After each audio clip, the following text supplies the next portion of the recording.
So hey everyone, welcome back to my YouTube channel and I am Deepika and today I am going to do some neat important previous year question of chapter transport in plants of class 11th. आज हम इसके part 2 में transpiration से जो previous year के question आए हुए थे उनको डिस्कस करने वाले हैं जो नीट में बहुत इंपॉर्टेंट है. ठीक है, so let's begin and here is the first question that is ये कह रहे हैं कि जो स्ट्रोमेटा की ओपनिंग और क्लोजिंग है या फिर जो स्ट्रोमेटल मूवमेंट है इज नॉट अफेक्टेड बाई, तो किस चीज़ से अफेक्टेड नहीं होता है? टेम्परेचर, लाइट, ऑक्सीजन कंसनट्रेशन या फिर कार्बन डाइऑक्साइड कंसनट्रेशन.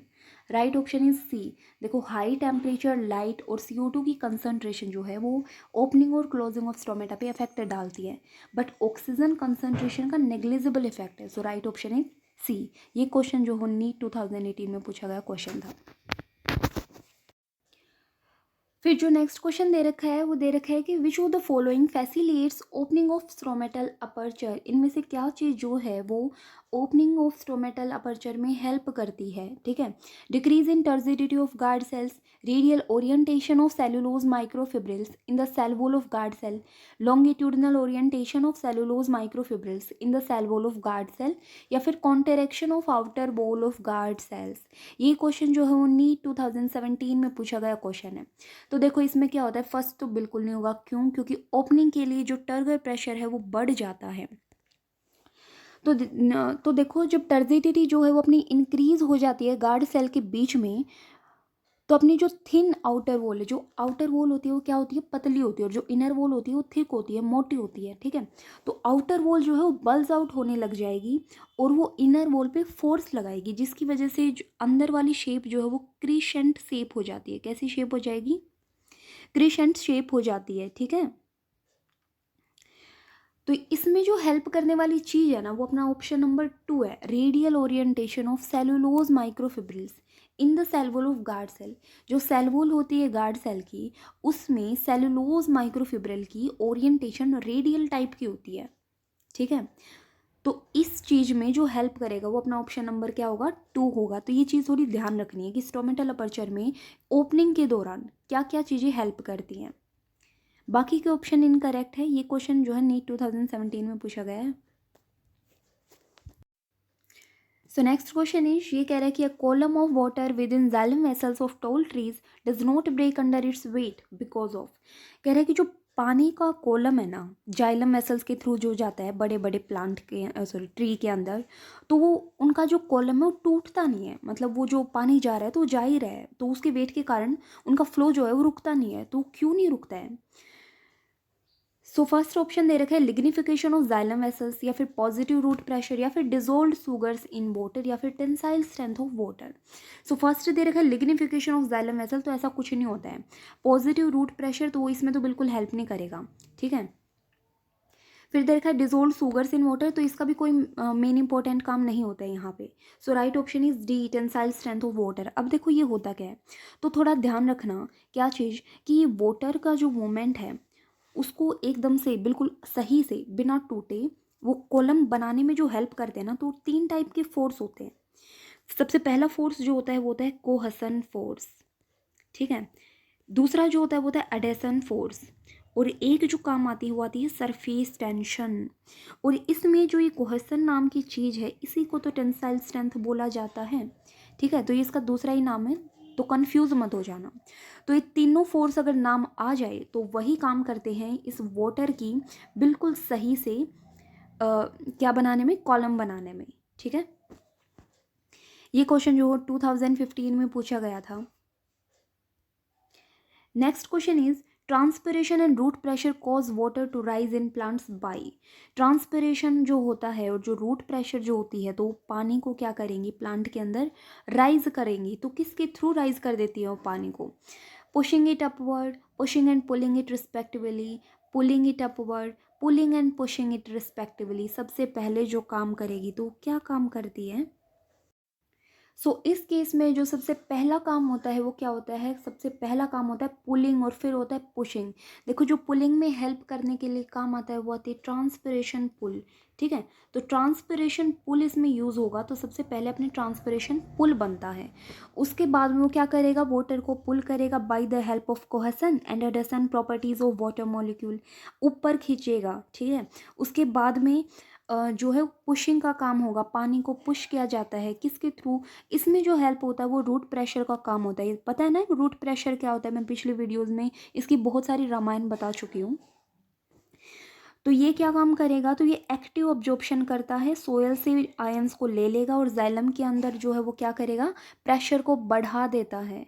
ठीक है, तो ये पुश करने का काम करेगा। तो सबसे पहले पुलिंग फिर पुशिंग, ठीक है, यही जो है मेन काम होता है इनका।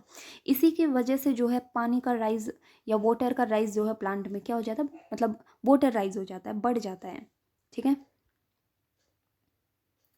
Next question is which one gives the most valid and recent explanation for stomatal moment. देखो जो ये स्ट्रोमेटा की मोमेंट होती है, मतलब ये कभी तो ओपन हो जाता है कभी क्लोज हो जाता है, तो इसमें एक अच्छी सी बतानी है कि कौन सी वैलिड और रिसेंट एक्सप्लेनेशन इसके लिए बेटर है।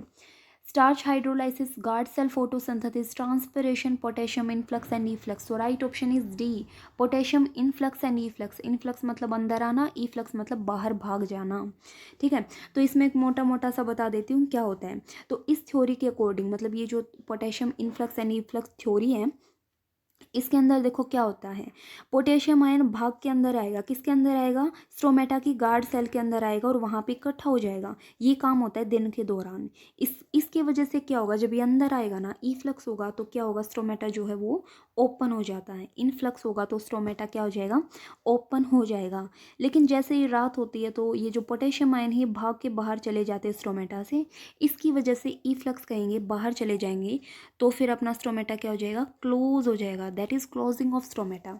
ठीक है, सो ये जो है वो रिसेंट एक्सप्लेनेशन है या फिर मोस्ट वैलिड थ्योरी है स्ट्रोमेटल मूवमेंट की। Next question is in land plants the guard cells differ from other epidermal cells in having. Land plants जो होते हैं, मतलब जो टेरेस्ट्रियल प्लांट है, उनमें क्या होता है कि जो गार्ड सेल है वो अपनी एपिडर्मल सेल से हमें अलग दिखती है। तो वो क्यों दिखती है, क्या इसके पास साइटोस्केलेटन होता है, क्या इसके पास माइटोकॉन्ड्रिया होता है, या फिर एंडोप्लाज्मिक रेटिकुलम होता है, या फिर क्लोरोप्लास्ट होता है। So right option is D. D क्यों, क्योंकि जो अपनी ये गार्ड सेल होती है इनके पास खुद का क्लोरोप्लास्ट होता है, और खुद का क्लोरोप्लास्ट होगा तो आपको पता ही क्या काम करेगा, अपना खाना खुद बनाएगा। ठीक है, फोटोसिंथेसिस करेगा। लेकिन ये जो एपिडर्मल नाम की सेल्स होती है ना, इनके पास खुद का क्लोरोप्लास्ट नहीं होता है। ठीक है, ये क्वेश्चन जो हुआ नीट 2011 में आया हुआ था। Next question is guttation is the result of. Guttation जो है वो किसका रिजल्ट है। सो गटेशन जो है वो रिजल्ट होता है डिफ्यूज़न का, या फिर ट्रांसपिरेशन का, या फिर ऑस्मोसिस का, या फिर रूट प्रेशर का। सो राइट ऑप्शन इज डी। ये रूट प्रेशर की रामायण तो ख़त्म ही नहीं होती है। तो देखो रूट प्रेशर के बारे में फिर से एक दफ़ा बता देती हूँ। इसमें क्या होता है कि वेरियस आयन, बहुत सारे आयन जो होते हैं वो सोयल से रूट के थ्रू ले लिए जाते हैं, एक्टिव अब्जॉर्प्शन के थ्रू। ठीक है, और रूट में भी किसके अंदर जाएंगे, वेस्कुलर टिश्यूज़ के अंदर जाएंगे ना। वेस्कुलर टिश्यूज़ में क्या होगा कि ये पानी जो ये जो आयन जो है वो जो अंदर गए हैं तो वो प्रेशर को बढ़ा देते हैं इनसाइड द जाइलम। जाइलम के अंदर जो प्रेशर बढ़ जाता है इन आयन के ट्रांसपोर्टेशन के कारण, उसी को रूट प्रेशर बोला जाता है। ठीक है, ये क्वेश्चन भी पूछा गया था कि रूट प्रेशर जो हमें कब देखने को मिलेगा, तो ये दिन के दौर सॉरी नाइट में, बिल्कुल रात को, और अर्ली मॉर्निंग। ठीक है, बिल्कुल सुबह सुबह जब इवेपोरेशन जो है बहुत कम होती है, तो वहाँ पे देखने को मिलेगा। क्या होगा कि बहुत सारा पानी जो है वो कोलेक्ट हो जाता है in the form of droplet, किस पर, लीफ की टिप पर, या फिर बहुत सारे हर्बेसियस प्लांट पर। ठीक है, इस वाटर लॉस को जो लिक्विड फॉर्म में या लिक्विड फेज में हो रहा है, उसी को तो गटेशन बोलते हैं। तो गटेशन क्या है, गटेशन है एक टाइप का वाटर लॉस। ठीक है, water loss in the form of liquid phase, उसी को गटेशन बोलते हैं। और ये किसके थ्रू हो रहा है, तो ये रूट प्रेशर के कारण हो रहा है। ठीक है, अब ये रूट प्रेशर की कहानी तो बहुत बार समझा ली मैंने, तो ये तो बिल्कुल याद हो गई होगी। Next question is guard cells help in. Guard cell जो होती है वो अपनी किस चीज़ में हेल्प करती हैं, ट्रांसपिरेशन में, गटेशन में, fighting against infection, protection against grazing. तो ये तीनों तो पता नहीं इन्होंने क्या दे दी। तो ऐसी कोई चीज़ नहीं होती है, ना गटेशन होता है, ना इन्फेक्शन से फाइट करने में हेल्प करती है, ना ग्रेजिंग के अगेंस्ट प्रोटेक्ट करती है। ये तो भाई काम करती हैं या हेल्प करती है ट्रांसपिरेशन में। ट्रांसपिरेशन क्या होता है, तो पानी का लॉस होता है। ठीक है, तो ये चीज़ याद रख लेना, गार्ड सेल जो होती है वो हेल्प करती है ट्रांसपिरेशन में। तो इस पार्ट में इतना ही guys. So thanks for watching and if you like my video then also subscribe my channel.